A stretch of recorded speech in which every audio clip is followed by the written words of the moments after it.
রাকিব আর রীতি অনেকদিন ধরেই প্রেম করে। আজ তারা বাসায় বলেছে এক্সট্রা ক্লাস আছে, আসলে শহরের এক রেস্টুরেন্টে দেখা করবে। রাকিব লাল গোলাপ হাতে আগে থেকেই বসে আছে। রীতি একটু দেরিতে আসে। আজ তাকে কেমন যেন চুপচাপ লাগছে। আজ কিন্তু আমাদের দিন।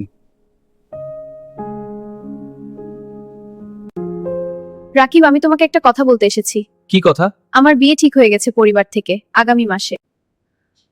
আমি তোমাকে কষ্ট দিতে চাইনি, তাই আজ শেষবারের মতো দেখা করতে চাইলাম। জানো, আজ আমি তোমাকে প্রপোজ করতে আসিনি, বিদায় বলতে এসেছি। 14 ফেব্রুয়ারি তাদের জন্য ভালোবাসার দিন নয়, বরং একে অপরকে হারানোর দিন।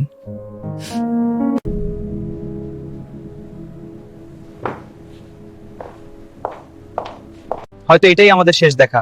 একই শহরে থেকেও আজ থেকে আমরা দুজন দুইটা আলাদা পথে হাঁটবো। ভালো থেকো ইতি। কিছু ভালোবাসা একসাথে থাকার জন্য না, শুধু মনে রাখার জন্য। একটা রাস্তা, দুইটা দিক, আর মাঝখানে পড়ে থাকে অপূর্ণ একটা গল্প। আজ থেকে তুমি তোমার পথে, আমি আমার।